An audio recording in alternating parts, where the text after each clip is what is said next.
manifestação foi por causa da prisão de um cacique da região. Os protestos começaram desde a semana passada, quando o cacique Suruí Pataxó foi preso. Cerca de 30 indígenas bloquearam na segunda-feira mais um trecho da BR-101 em Itamaraju para reivindicar a liberdade do líder que foi levado pela polícia durante uma ação da Força Nacional em...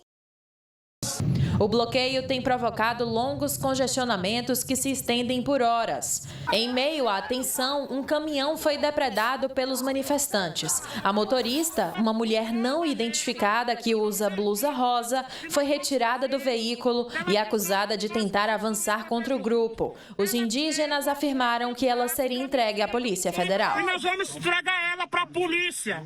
O caminhão dela foi destruído pelo fogo. Segundo o Ministério da Justiça, Wellington Ribeiro de Oliveira, o cacique Suruí Pataxó, foi flagrado em um veículo com 2 pistolas, munição e diversos carregadores. Em nota, a Articulação dos Povos Indígenas do Nordeste repudiou a ação e denunciou ameaças, abusos e tentativas de silenciar a luta pela demarcação das terras. Os bloqueios na rodovia acontecem por causa da tensão entre comunidades indígenas e a Força Nacional de Segurança. O efetivo foi enviado em abril com permanência prevista de 90 dias. O território de Barra Velha, em Porto Seguro, é um dos principais focos de disputa agrária. Segundo o governo federal, a intervenção pretende mediar os conflitos. No entanto, lideranças indígenas alegam que a presença dos agentes agrários territórios. A comunidade diz que vai manter a mobilização. Para os pataxós, a prisão do cacique é um ataque à resistência e à dignidade dos povos indígenas. O Ministério dos Povos Indígenas informou que acompanha a situação dos territórios indígenas do Sul e Extremo Sul da Bahia por meio do Departamento de Mediação e Conciliação de Conflitos Fundiários Indígenas e que, em regiões de conflito agravado, atua com estratégia em rede na qual fazem parte o Ministério Público, a Defensoria Pública, as lideranças comunitárias e as organizações políticas indígenas regionais. O Ministério disse ainda que, através dessa rede, monitora o território e encaminha as denúncias aos órgãos competentes, acionando as forças de segurança ou articulando outras medidas. Mais de 2.000 veículos foram roubados em Salvador entre janeiro e junho deste ano. O número representa uma média de 300 ocorrências por mês e levanta o alerta para prevenção contra esse tipo de crime. Tássio é motociclista por aplicativo e teve a moto roubada quando esperava um passageiro no bairro de São Caetano. Os criminosos desceram de um carro preto e anunciaram o assalto. Estava esperando o passageiro, quando olhei no retrovisor, os 2 ladrões já chegou, desce da moto, vou atirar em você se você não correr. Eu tive que correr e logo em seguida, na mesma hora que roubou a moto de um casal, a Lander, e foi encontradas 2 motos, a minha e a do casal. Segundo a Secretaria de Segurança Pública, foram roubados 2.020 veículos no primeiro semestre desse ano. Apesar do número alto, houve uma redução de 17,3% em relação ao mesmo período do ano passado. Ações integradas da Polícia Civil e Militar fez com que esses números caíssem. As câmeras que são instaladas da SSP são uma ferramenta muito importante. O próprio Disque Denúncia, a ferramenta Disque Denúncia, 181, número, para que o cidadão possa fazer denúncias também é uma ferramenta importante das forças de segurança contra o crime organizado, que realmente se concentra em fazer esse tipo de prática delituosa, e também ações de localização de pessoas que são contumadas na prática desse tipo de subtração. Apesar da redução, os números ainda assustam. São registradas em média 300 ocorrências por semana. Diante deste cenário, os motoristas tentam reforçar os cuidados no dia a dia. Na hora de estacionar ou sair com o veículo, Karina segue alguns cuidados. Primeiro, eu geralmente estaciono em locais que são públicos, que são perto de loja, de estabelecimentos, para inibir um pouco esse comportamento. E eu também não demoro muito de sair do carro, eu não fico muito dentro do carro fazendo coisas. Eu pego, já coloco o cinto, já ligo, já vou. Com medo de ser surpreendido, Roberto decidiu aumentar a segurança e colocou um localizador no carro. Minha esposa, que fica controlando, sabe exatamente onde é que eu estou andando, onde eu parei, onde não parei, né? Então, assim, se o carro está parado muito tempo, eles avisam. Então tem esse cuidado. Tem muita atenção aonde para, a atenção de, ao ir ao carro, não bipar o carro, por exemplo, se ele tiver alarme, muito antes de você chegar ao carro, você entrar no carro de logo, já sair, e sempre, obviamente, buscando locais de iluminação, locais de circulação de pessoas. Todas essas situações evitam, né, essa surpresa e evitam esse ataque surpresa, que muitas das vezes é o que acontece quando a gente fala de furtos e roubos de veículo. Atualmente todo cuidado é pouco, né? Quem passa pela Avenida Nilo Peçanha, em Salvador, tem reclamado das condições da via. Os buracos na região aumentaram com a chuva nos últimos dias e tem dificultado bastante o trânsito.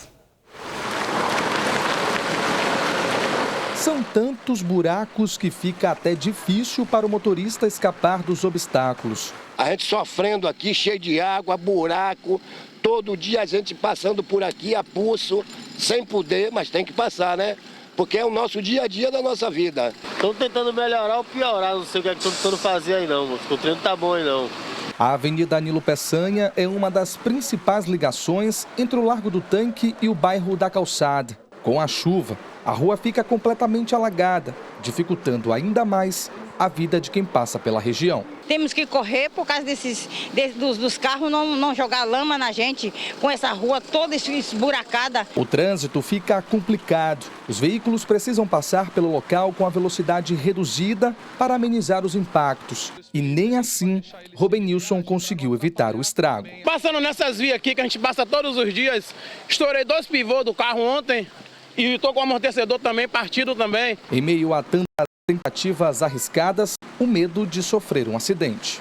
Além das condições precárias da pista, quem circula e trabalha por aqui também reclama do mau cheiro. É o esgoto que vem das casas do Alto da Liberdade e encontra o canal entupido. Segundo a Secretaria Municipal de Manutenção, equipes estão trabalhando para desobstruir a rede. Enquanto o serviço não é concluído, a população segue enfrentando problemas. Essa Nilo Peçanha aqui, desde quando eu me conheço como gente, é sempre esse problema aqui, né? Buraco, mau cheiro, eles vêm aqui, tapam, jogam um asfalto, mas quando a chuva vem, alaga, fora a situação do risco que a gente corre de moto, de carro, né? Quando passa aí, a gente não sabe se uma poça d'água dessa é um buraco, então fica complicado aqui. Sobre a operação Tapa Buracos, a SEMAN informou que só deve começar a ser realizada depois que a pista estiver seca. Criminosos que cometerem violência sexual contra mulheres não terão mais direito à redução de pena. A mudança no Código Penal retira o benefício que antes era concedido para idosos e jovens. Médium e, segundo a Justiça, criminoso sexual. João de Deus foi condenado a 370 anos de prisão pelos crimes de estupro de vulnerável e violação sexual mediante fraude. Cumpre prisão domiciliar.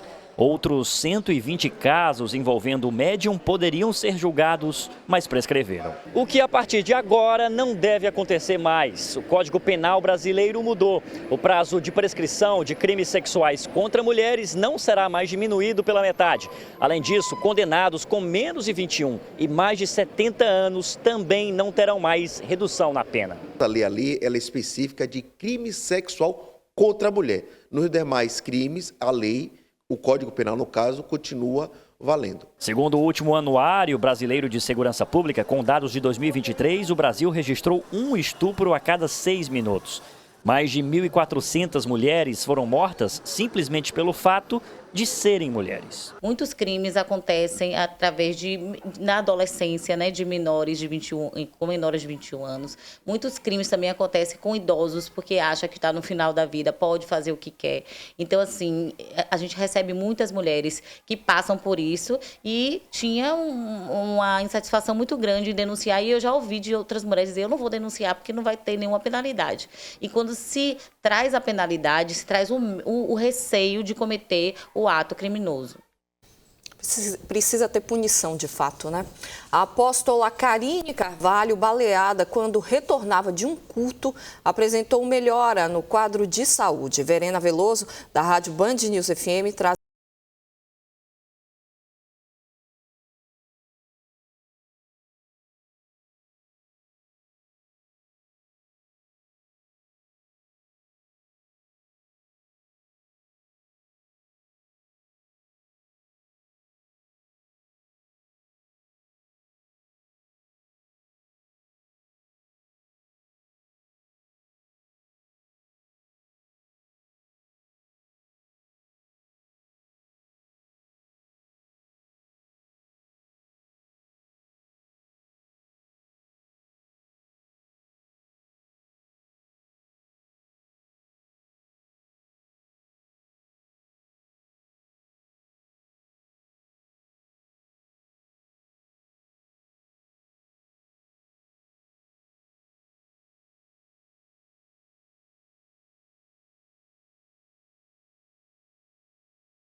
Com a chegada do inverno, cresce a circulação de vírus respiratórios. Desde maio, a vacina contra a gripe está disponível para todos os grupos, mas a procura tem sido baixa. Em meio ao frio e à chuva que atingiram Salvador nesta terça, Dona Tânia chegou cedo ao 5º Centro de Saúde nos Barris. Ela tem 73 anos, faz parte do grupo prioritário e não deixa de se proteger. Eu faço questão de tomar para prevenção, tanto é que eu não pego muita gripe. Enquanto puder me precaver, eu estou me precavendo. Leilane também não deixou para depois. Levou o filho João Gilberto, de 1 ano e 11 meses, para se vacinar.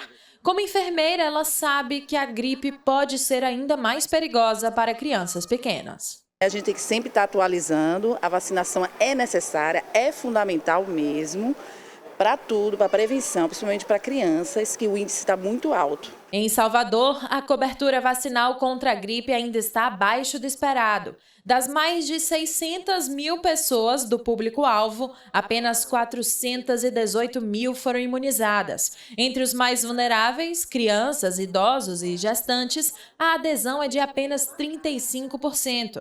Mais da metade das doses disponíveis continua nos estoques. Isso chama atenção e é grave porque idoso e criança é a faixa etária onde a gente tem tido em Salvador o maior número de complicações com síndrome respiratória aguda grave.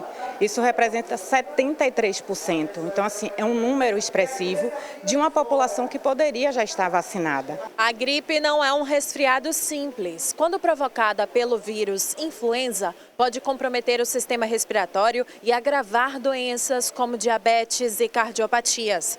No inverno, a transmissão aumenta e com a baixa vacinação, o impacto já é sentido nos postos e hospitais. Sintomas como tosse, febre e dores musculares são cada vez mais comuns. Viviane teve gripe há 3 semanas. Ela conta que tudo começou com um cansaço extremo. Eu comecei a sentir os sintomas, numa terça-feira, no final do dia. O corpo meio cansado, fiquei um pouquinho exausta, achei que era só um cansaço mesmo da rotina. Mas na quarta-feira esses sintomas agravaram, eu acordei extremamente febril, com o corpo dolorido e sem nenhuma condição de manter a minha rotina. Os sintomas realmente começaram a evoluir, as dores no corpo eram muito intensas e eu acabei buscando um atendimento médico. A febre alta, geralmente acima de 38,5 graus, e a prostração, a fraqueza. Esse paciente dificilmente ele consegue manter as atividades dele do dia a dia. Na Bahia, quase 2.500.000 pessoas já foram vacinadas contra a influenza. Mas o estado ainda está longe da meta de cobertura de 90%. Mais de 3.400.000 pessoas fazem parte do grupo prioritário. A vacina está disponível para todas as pessoas acima de 6 meses de idade. Em Salvador, além dos postos de saúde, há pontos de imunização nas estações de metrô, shoppings e drive-thrus.